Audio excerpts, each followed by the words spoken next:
साथियों, जय भीम। जय भारत, जय संविधान, जय मंडल, जय जोहार। नमस्कार, आदाब, सत श्री अकाल। आज का ये विशेष लाइव एक महत्वपूर्ण विषय को लेके, जो महत्वपूर्ण विषय आपने देखा होगा कि हम लोगों ने उसमें डाला भी है पोस्टर में कि किस विषय को लेके हम लोग लाइव हैं। और ये इम्पोर्टेंट है, मैं इसकी इम्पोर्टेंस को भी आपको समझाऊंगा। और इसी के बीच में एक बात मेरे दिमाग में आ गई है, मैं ये भी आपको बताऊंगा, जो एक इम्पोर्टेंट बात मेरे दिमाग में आई।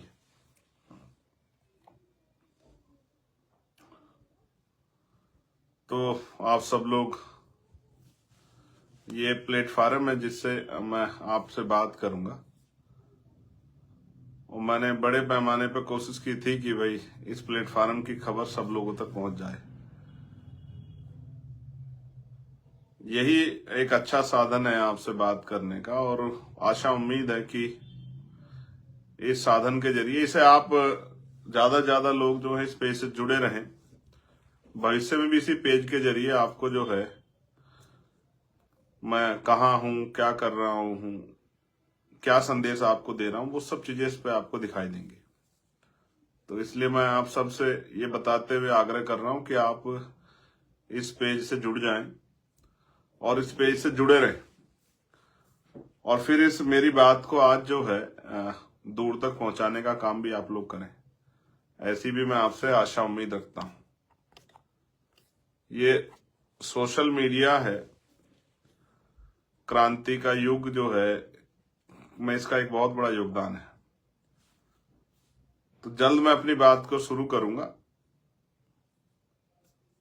मैं अपने साथियों से कहूंगा कि जिन हैंडल्स पे जो है हमारे लोग पहले मुझे देखते हैं, उन पे भी ये इसको वहां शेयर कर देंगे तो आसान हो जाएगा उन लोगों के लिए इसको देखना कि मैं कौन से हैंडल्स पे जो है, जैसे हमारे भीम आर्मी का पेज है, हमारे इंस्टाग्राम का पेज है, जहां जहां जो है हमारे साथी मेरी इस बात को सुन रहे हैं, वो इसको अगर शेयर कर देंगे उन अकाउंट से, तो जो लोग वहां ढूंढ रहे होंगे उनके लिए आसान हो जाएगा। चलिए मैं अपनी बात को शुरू करूंगा। सर्वप्रथम तो आपको जय भीम, और मैं उन तमाम संतों, गुरुओं, महान पुरुषों को नमन करता हूं, जिन महान पुरुषों का योगदान है इस देश में हक वंचित समाज के लोगों को मुख्य धारा में लाने का। जिन लोगों ने भी काम किया है वो कामयाब हुए या नहीं हुए, इससे कोई फर्क नहीं पड़ता, लेकिन उन्होंने आंधियों के खिलाफ एक लो जलाई, एक क्षमा जलाई, उसके लिए वो सब लोग जो हैं बधाई के पात्र हैं, और मैं उनको सर झुका के जो है नमन करता हूं, जय भीम करता हूं। प्यारे साथियों, महात्मा बुद्ध से लेके, क्योंकि उन्होंने जो विचार दिया है मानवता का, वो बड़ा शानदार है, उसका कोई तोड़ नहीं है। ज्ञान का जैसा दीपक उन्होंने जलाया है, इसलिए उनको भगवान बुद्ध कहा जाता है। उनकी एक जर्नी है पूरी, हालांकि आज ये मेरा टॉपिक नहीं है। तो जगत गुरु सतगुरु रविदास जी महाराज, गुरु समनदास जी महाराज, गुरु कबीरदास जी, गुरु वाल्मीकि जी, गुरु नानक देव, संत गाडगे जी महाराज, नारायणा गुरु, गुरु घासीदास जी, ये गुरु अछूतानंद जी, ये तमाम वो विभूतियां हैं जिनको मैंने पढ़ा है, जाना है, और कहीं ना कहीं इस रास्ते पे हमें यहां तक पहुंचाने में उनका योगदान है। आधुनिक भारत में जब गुलाम था भारत, तो राष्ट्रपिता ज्योतिबा फूले, छत्रपति साहू जी महाराज, बाबा साहब अम्बेडकर नायकों के रूप में जिन्होंने आंदोलन शुरू किया। इस बीच में कुछ ऐसे नाम भी है जो मैं आज आपके सामने रखूंगा, जिनमें बाबू मंगूराम सिंह मंगोवालिया है पंजाब में, ईवी पेरियार रामानायकर स्वामी है, बाबू जगजीवन राम है,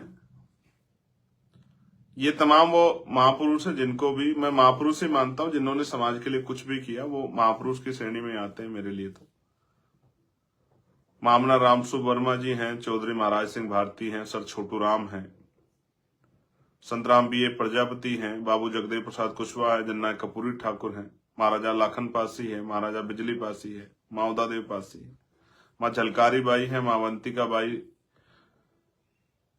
माँ अहिल्याबाई होलकर,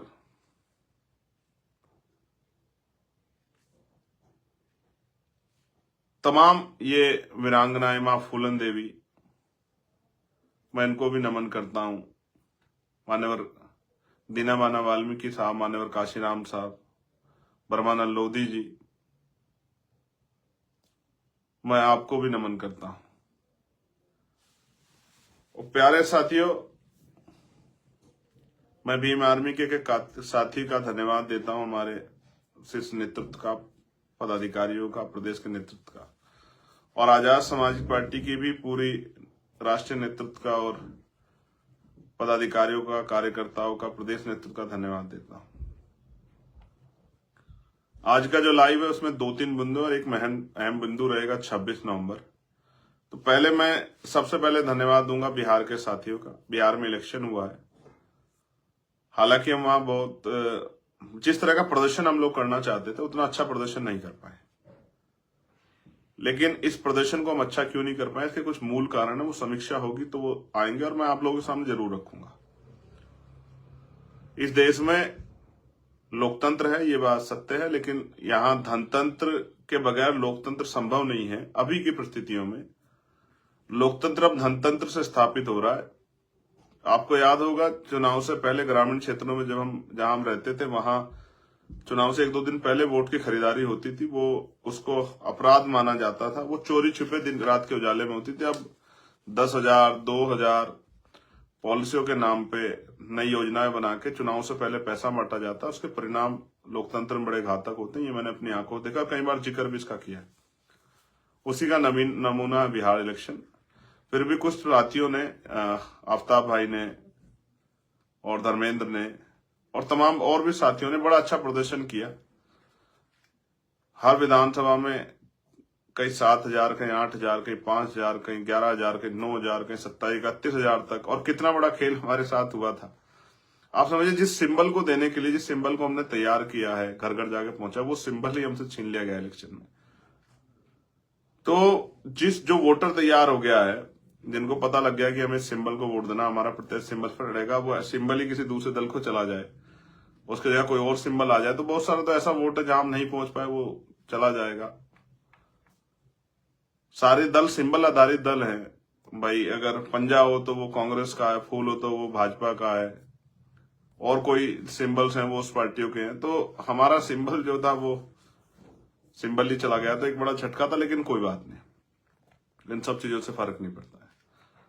हम इसको, अपने संगठन को, तंत्र को इतना मजबूत बनाएंगे कि भाई सिंबल जाए या कुछ भी जाए, लेकिन जो हमारे साथ खड़ा है वो हमारे साथ ही रहेगा, क्योंकि हम मेहनत करके यहां तक आए। तो मैं बिहार के नेतृत्व का, बिहार की पूरी टीम का, बिहार के सभी जिला अध्यक्षों का, उन सभी कार्यकर्ताओं का, उन माताओं बहनों का, जिन्होंने 1.5 लाख से ज्यादा वोट हमारी पार्टी को और हमारे अलायंस को वोट किया, उन सभी वोटर्स का बहुत बहुत धन्यवाद करता हूं। सपोर्टर्स का भी धन्यवाद करता हूं। हमारे प्रयास में कुछ कमी है, हम लोग उसको दूर करेंगे, मैं आपको वादा करता हूं। सम्मानित साथियों, मैं आज का लाइव शुरू करूंगा दिल्ली में जो बम धमाका हुआ, जिसमें कई लोगों की जान गई। बाबा साहब अम्बेडकर ने कहा था, हम प्रथम और अंत्य भारतीय, और ये मिट्टी हमारी मिट्टी है। इस मिट्टी पे जब कभी कोई भी अन्याय होगा, अपराध होगा, तो मेरे जैसा एक राष्ट्रभक्त तो चुप नहीं बैठेगा। और राष्ट्रभक्ति का मतलब सिर्फ भारत माता की जय के नारों से नहीं होता है। राष्ट्रभक्ति जब देश में तमाम तरह की चीजें पैर पसार रही होती हैं, उनके खिलाफ लड़ना भी राष्ट्रभक्ति है। गरीबी के खिलाफ लड़ना, बेरोजगारी के खिलाफ लड़ना, महंगाई के खिलाफ लड़ना, सामाजिक न्याय के लिए लड़ना, ये भी राष्ट्रभक्ति है। क्योंकि राष्ट्र चंद व्यक्तियों से मिलकर नहीं बनता, राष्ट्र एक समूह होता है जिसमें अनेक जाति धर्म के लोग भारत के अंदर रहते हैं, जिनकी संख्या 140 करोड़ से ज्यादा है।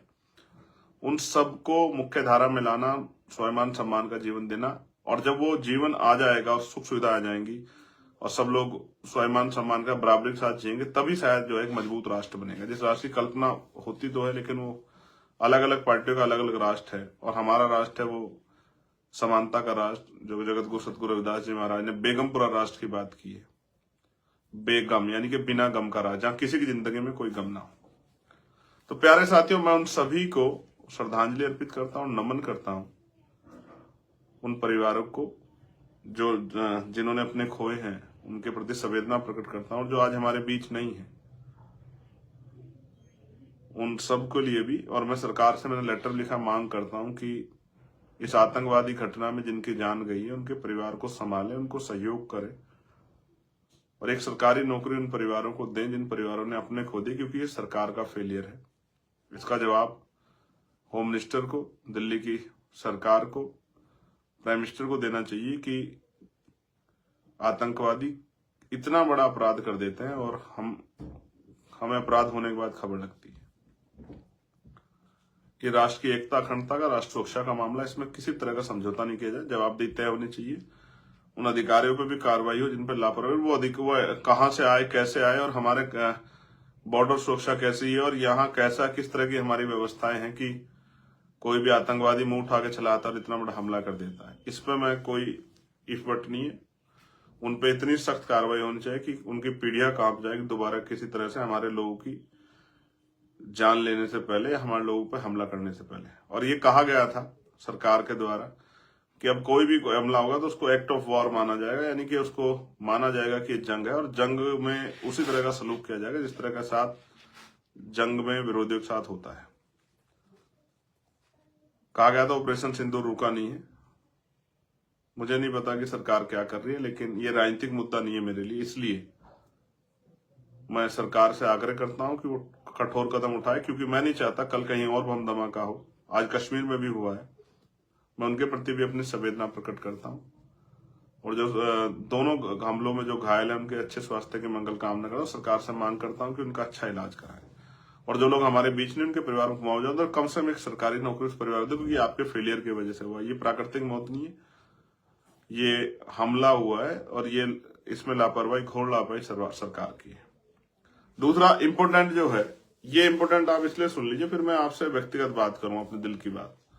प्रधानमंत्री मन की बात करते हैं, मैं आपसे दिल की बात करूंगा, जमीन की बात करूंगा, हालात पे बात करूंगा, वर्तमान में बात करूंगा, और आपकी बात करूंगा। मन की बात नहीं, आपकी बात। SIR शुरू हो गया है, स्पेशल इंटेंसिव रिवीजन।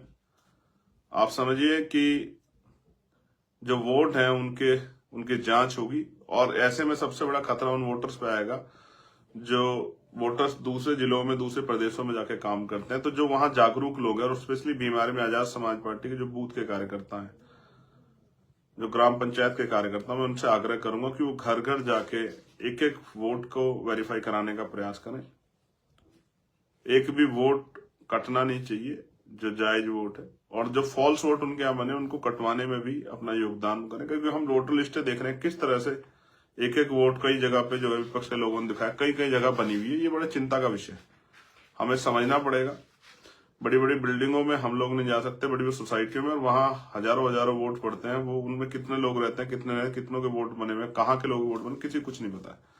तो नजर रखनी है, सतर्क रहना। इस SIR के समय में कोशिश करनी है कि हमारे वोटों के साथ चोरी ना हो, क्योंकि उत्तर प्रदेश का निर्णायक चुनाव हमारे सर पे है, जिसके लिए हम 2022 से तैयारी कर रहे हैं, जिसका एक नमूना हम लोग 2024 में नगीना और डुमरियागंज में दिखा चुके हैं, पूरे उत्तर प्रदेश में दिखाना है। प्यारे साथियों, 2 चीजें हो गई। अब सबसे महत्वपूर्ण जो है आपके लिए वो है 26 नवंबर। 26 नवंबर इस तरह समझिए कि 26 नवंबर यानी कि संविधान दिवस। 26 नवंबर हमारे लिए किसी त्योहार से कम नहीं है, आप इस बात को भी समझिए। क्या है 26 नवंबर? 26 नवंबर 1949 को भारतीय संविधान संपूर्ण हुआ, उसको सौंप दिया गया, और संविधान की वजह से हमें क्या मिला है मुझे बताने की जरूरत नहीं।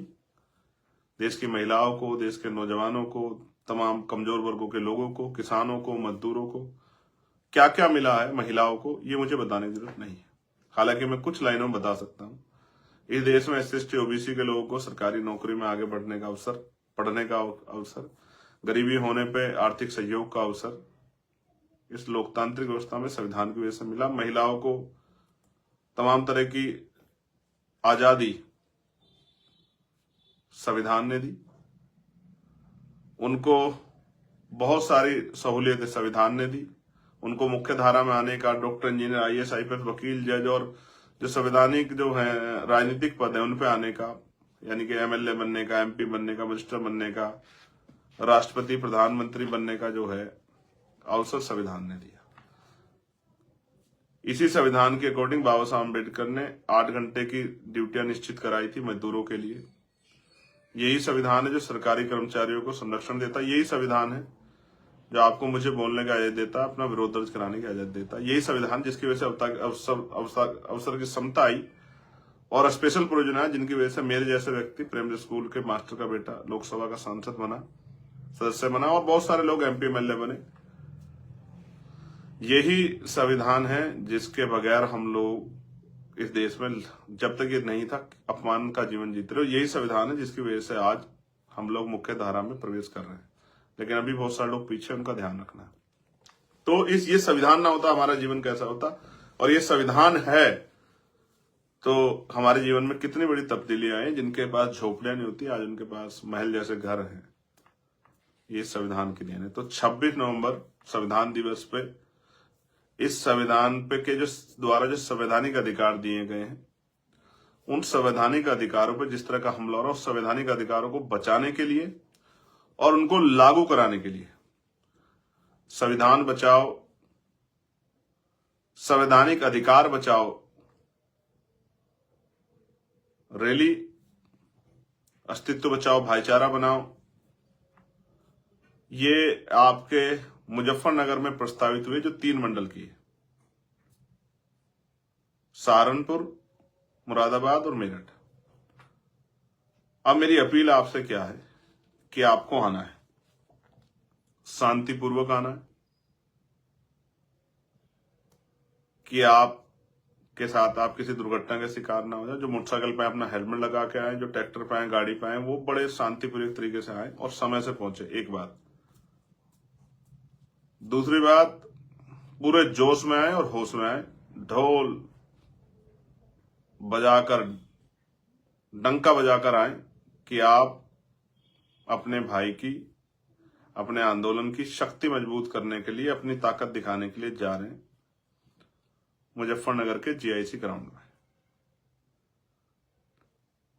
26 नवंबर 2025 सुबह 9:30-10 बजे आपको पहुंचना है।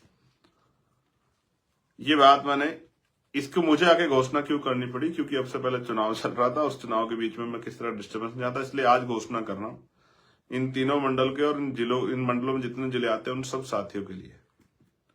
आइए, आपने कभी मेरा हाथ नहीं छोड़ा और मुझे यहां से लेके यहां तक पहुंचाने का काम किया, जमीन से लेके और इस ऊंचाई तक, इस पहचान तक पहुंचाने का काम किया। मैं आपका ऋणी हूं और आप भी जानते हैं मैं आपके लिए किसी से भी टकरा सकता हूं।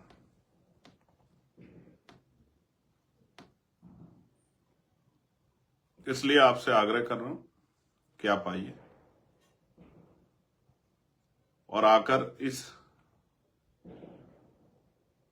त्योहार को, आजाद समाज पार्टी द्वारा जो त्योहार मनाया जा रहा है संविधान दिवस का, हमें 2 दिन डिसाइड करके बड़े अपने बच्चों को, अपने परिवारों को त्योहार की तरह सेलिब्रेशन इनका करना चाहिए। 26 नवंबर का और 26 जनवरी का, जिस दिन संविधान इस देश में लागू हुआ। 2 दिनों का जोर शोर से ढोल नगाड़े बजा के स्वागत करना चाहिए। और जिस तरह से आपने हमेशा मेरा साथ दिया, सहारनपुर के जो साथी मुझे सुन रहे हैं, मुजफ्फरनगर के, शामली के, बिजनौर के, मेरठ के, गाजियाबाद के, गौतम बुद्ध नगर के, हापुड़ के, बुलंदशहर के, मुरादाबाद, संभल, अमरोहा, चिट्ठी नहीं भेजी जाएगी भाई। आपका आंदोलन है, आपने यहां तक सींच के खड़ा किया है, आपको आना है और अपनी ताकत का प्रदर्शन करना है। संवैधानिक अधिकार बचाओ, भाईचारा बनाओ, रैली में आना है। 26 तारीख को अपने साधनों से आना है, अपनी रोटी खा के आना है, भूख लगे तो रोटी लेके आना है। ऐसी कोई व्यवस्था मेरे पास नहीं है। आपसे आग्रह ही कर सकता हूं, आपके गांव हैं जो शहर में रहते हो मुजफ्फरनगर में, उन परिवारों से अपने कहूंगा कि घर से ही अपने बस्तियों से जो शहर में रहते हैं निकले, बढ़िया बाबा साहब का आजाद समाज पार्टी का झंडा लें हाथ में और ढोल बजाते हुए रैली स्थल आए। और जो दूर से आएंगे उनसे कहूंगा बड़े सावधानी से, अनुशासन में, कानून का पालन करते हुए आए, बढ़िया ढोल नगाड़े बजाते हुए आए, क्योंकि आप जानते हैं कि मैं आपका इंतजार वहां करूंगा। इसको हमने विस्तृत भी किया है, जिससे इससे लाखों लोग जुड़ेंगे। जो लोग यहां नहीं, जिनको बुलाया जा रहा, जो यहां नहीं आ रहा, वो नाराज मत होना। अभी आगे आपके यहां भी करेंगे, आपके मंडलों में भी ऐसे ही करेंगे। आप लोग इस ताकत शक्ति को जानते हैं। इस बार तो इनको बुलावा भेज के, इनको निमंत्रण भेज के बुला रहा हूं। और जो लोग देश में रह रहे हैं, दुनिया में रह रहे हैं, उनसे आग्रह करूंगा इस महत्वपूर्ण दिवस पे आप भी जुड़े। कैसे जुड़ेंगे मैं तरीका बता रहा हूं। हम उस दिन यहां लाखों लोग जो यहां आएंगे वो, और जो अन्य अन्य जिलों में जहां भी होंगे, अन्य अन्य प्रदेशों में जाओगे, उन सबको 26 नवंबर को हम लोग संविधान की शपथ लेंगे। समय मैं आपको बता दूंगा। रैली के बीच में ही जो लोग वहां होंगे वो वहां लेंगे, और जो लोग वहां नहीं आएंगे, नहीं पहुंच पाएंगे, कहीं भी होंगे, अपने घर होंगे, अपने कार्यालय में होंगे, अपनी गाड़ी में होंगे, तो कहीं भी होंगे, वो वहीं ही संविधान की शपथ लेंगे और उसकी फोटो वीडियो वायरल करेंगे कि भाई हमने इस जो ये एक क्रांति शुरू हुई है संवैधानिक अधिकार बचाओ की, इसमें अपना योगदान किया है, इसमें हम भी शामिल हुए। इसलिए मैं आपसे आग्रह कर रहा हूं, जो लोग देश भर में, उन सब से मैं कह रहा हूं, दुनिया भर में जो बाबा साहब को मानने वाले लोग हैं, चंद्रशेखर से प्यार करने वाले लोग हैं, आजाद समाज पार्टी भी हमारे प्यार, उन सबसे को जुड़ने का रास्ता मेरे पास यही। मैं आप सबको नहीं बुला रहा हूं, इन तीनों मंडलों के लोगों को बुला रहा हूं। और जो आ रहे हैं उन साथियों से कह रहा हूं, आपका जीवन बड़ा कीमती, बड़े ध्यान से आइएगा। आइए और मिलके सेलिब्रेट करते हैं। और वादा कर रहा हूं आपसे, एक ऐसा क्रांति का बिगुल बजाएंगे हम लोग कि 2027 में आजाद समाज पार्टी अपने बलबूते सरकार बनाएगी। इस बात का मैं आपको विश्वास दिलाता हूं। अगर आपने मेरी बात पे पहरा दिया और जिस तरह मैं आपको सिखाऊंगा उस बात पे आपने काम किया, कमर कस लिए। आप जानते हैं मैं जिद्दी आदमी हूं, कभी जिद नहीं पकड़ता, जब पकड़ लेता हूं तो फिर छोड़ता नहीं। उससे पहले एक भाई साहब ने कहा था ये पार्षद नहीं बन सकता, मैंने उस दिन कह दिया था प्रधान नहीं बन सकता, कि चलो भाई आपको करके दिखाते हैं। अब मुझसे किसने कहा कि उत्तर प्रदेश में सरकार बनाना बहुत मुश्किल काम है, तो मैंने ठीक है साहब, ये वो आपने जो चैलेंज किया है इसको एक्सेप्ट कर लेते हैं और इसको करके दिखाने के लिए पूरा प्रयास करते हैं। बाकी ऊपर वाले कुदरत की मर्जी, महापुरुषों की। हम लोग संघर्ष करके अपने आप को साबित करने के लिए घर घर निकलेंगे, करेंगे अपने साथियों के साथ मिलकर काम। और जोश जुनून का मुझे पता है, प्रबुद्धजन सम्मेलन मैंने देखा आपका जोश जुनून, आपकी शक्ति के सामने कोई टिक नहीं सकता है। अगर आपने ठान लिया कि हमें जाना है तो अपने छोटे छोटे साधनों से, बसों से, ट्रेनों से, मोटरसाइकिल से, 4 पहिया गाड़ी से, बसों से आप आ जाओगे, मैं जानता हूं। और ये समझना, आपका एक एक कदम मुझे शक्ति देगा। मेरी माओ को, बहनों को कह रहा हूं, बहुत सारी बहनें माएं मुझसे बड़ा प्यार करती हैं, उन सबको कह रहा हूं, जैसे जैसे आप रैली स्थल की तरफ कदम बढ़ाएंगे वैसे वैसे मेरी शक्ति बढ़ेगी, मेरी हिम्मत बढ़ेगी। आपने मुझे कभी निराश नहीं किया, मैं भी आपको निराश नहीं करूंगा, मैं आपको इस बात का वचन देता हूं। और मैं एक बहुत इंपॉर्टेंट बात आपसे कर रहा हूं, संविधान की प्रस्तावना पढ़ के हम लोग देश भर में जहां भी हो दुनिया में, हम लोग इस मूवमेंट से जुड़ सकते हैं। इस 26 तारीख के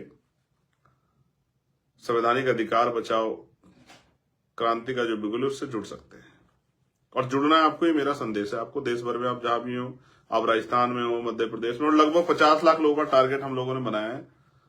कितने लोग हम लोग उस दिन, क्योंकि एक चैलेंज भी है उन लोगों को जो लोग संविधान को बदलना चाहते हैं, संविधान को कुचलना चाहते हैं, संविधान को कमजोर करना चाहते हैं। ये उनको एक चैलेंज भी है मेरा, बाबा साहब अम्बेडकर का सिपाही होने के नाते, कि और कोई लड़े ना लड़े, आजाद समाज पार्टी, भीम आर्मी इस लड़ाई को लड़ेगी और संविधान की रक्षा करेगी। इसी के लिए इसका निर्माण हुआ था, और संवैधानिक शक्ति बना के अपने लोगों के हालात बदलेगी, इनके आंसू पूछेगी। और इसके लिए चाहे आप कोई षड्यंत्र कर लो, मुकदमा करो, जेल भेजो, कुछ ही कर लो, सारे हथकंडे अपना लो। मैं आपको 2-3 चीजें बताता हूं, इंपॉर्टेंट है, आपके लिए काम आएगी। आपने इस पूरे चुनाव में किसी मेन स्ट्रीम मीडिया पे मेरी एक बाइट देखी जिसने मेरी बाइट लेके कहा हो कि चंद्रशेखर जी आप बिहार में चुनाव लड़ रहे हैं, इतनी सीटों पर चुनाव लड़ रहे हैं। मेरे विरोध में तो बताते हैं हेलीकॉप्टर से आ गया, बस से आ गया, पैदल आ गया, ये आ गया, लेकिन आपने कोई एक सभा देखी जो किसी मीडिया ने दिखाई हो?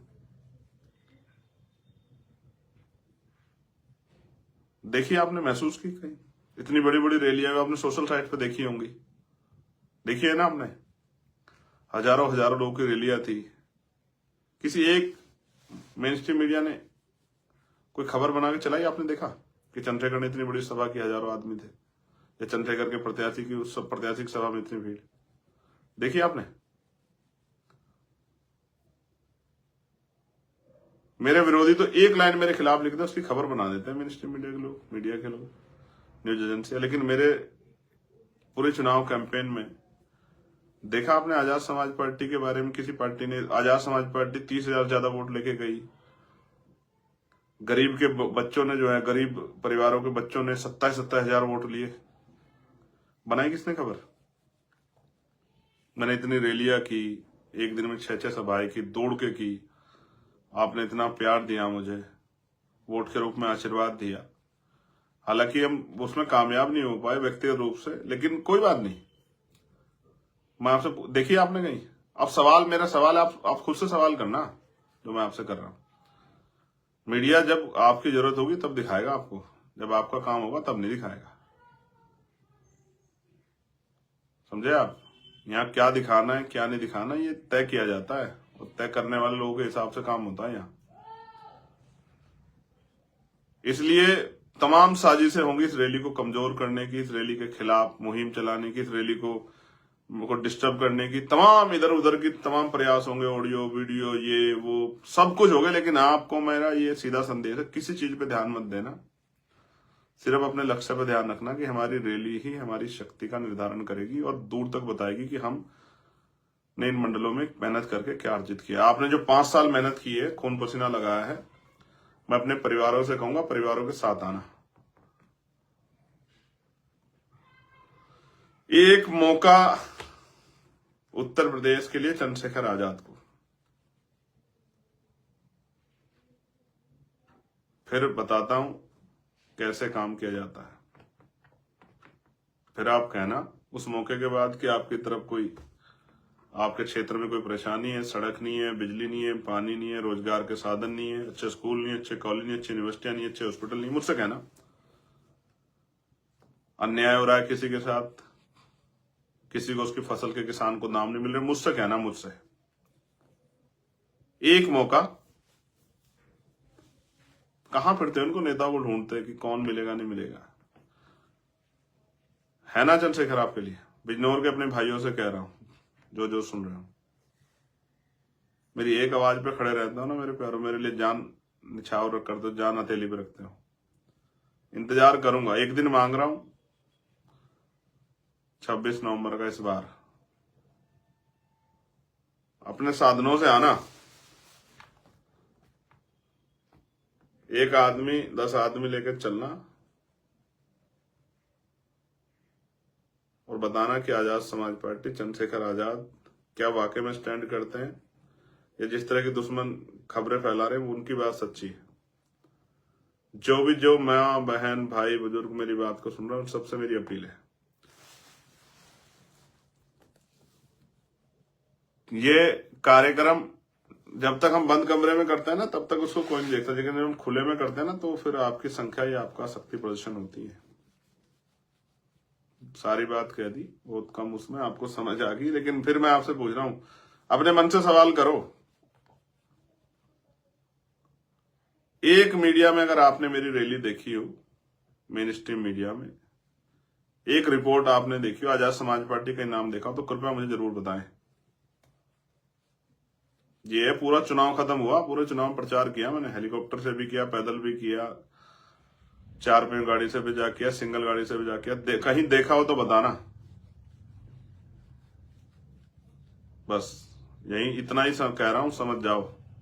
आपकी लड़ाई है, आपने सारे लड़नी है, अपने कंधों पे लड़नी है। जैसा बताया था ना, पांव पांव चलो, गांव गांव चलो, चलो बूथ की ओर, चलो डोर टू डोर। याद रखो मेरी बात को, ये लोकतंत्र है। अगर आप शक्ति नहीं बनाओगे तो कुचल के निकल जाएंगे लोग। और बस आप कहते थे काशीराम साहब, भीख मांगना बंद करो, सत्ता का प्रबंध करो।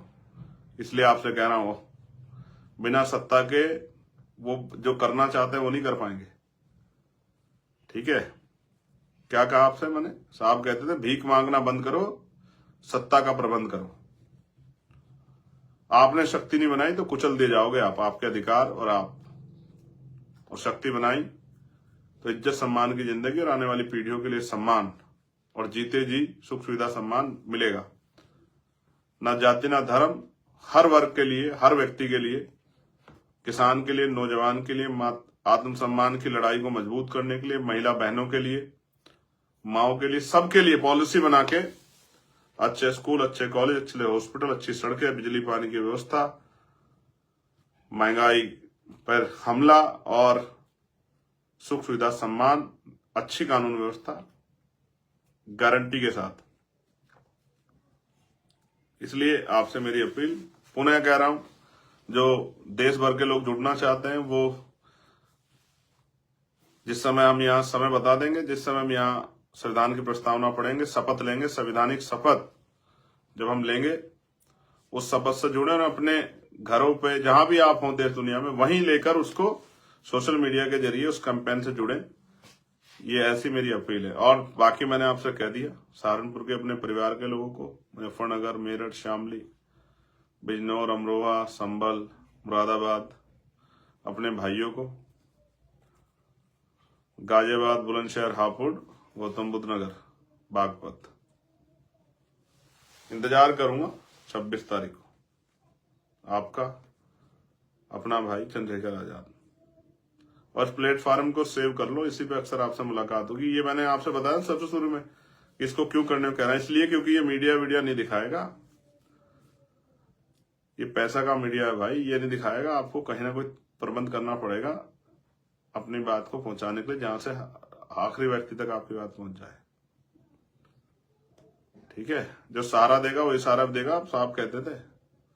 इसलिए अपने लोगों के सहारे पे चलो, पांव पांव चलो, गांव गांव चलो। दोबारा एक बार दोहरा रहा हूं, भीख मांगना बंद करो। हर चीज के लिए कहते रहता हूं, नौकरी दे दो, रोजगार दे दो, जमीन दे दो, न्याय दे दो, घर दे दो, पढ़ाई दे दो, अच्छी अच्छी रोजगार, स्वास्थ्य व्यवस्था दे, सब आपके हाथ में है। राजकाज बनाओ, फिर देखो कुछ भी नहीं मांगना पड़ेगा। इसलिए धन्यवाद, आभार, जय भीम, जय भारत, जय संविधान, जय मंडल, जय जोहार। आप सबके लिए मंगल कामनाएं। नमस्कार, आदाब, सत श्री अकाल। आइए मिलते हैं 26 तारीख को। एक बार बीच में अगर आ गया तो जरूर आपसे मुलाकात हो जाएगी लाइव के माध्यम से। अभी तो इतना ही, झंडा लेके चलिएगा, मजबूत झंडे के साथ लहराते हुए, जोश में लेकिन होश में, संवैधानिक दायरे में। बाकी भरोसा है, कभी आपने कमजोर नहीं पड़ने दिया, कभी आपने अकेला नहीं छोड़ा। इस बार भी आप आजाद समाज पार्टी भीम आर्मी को आशीर्वाद देंगे, ऐसा मेरा विश्वास है। धन्यवाद। और सभी कार्यकर्ता और नेताओं को यह आग्रह कि वो लगे, लोगों से अपील करें, गांव में जाएं, मां बहनों से अपील करें, बूथ से लेके और सीनियर पदाधिकारी सब लोग, सब पे नजर है मेरी, कौन कितना काम कर रहा है, सबकी तरफ देख रहा हूं, कौन क्या, जो जैसा काम करेगा वैसे ही सम्मान मिलेगा। धन्यवाद। 26 नवंबर, संवैधानिक अधिकार बचाओ, भाईचारा बनाओ।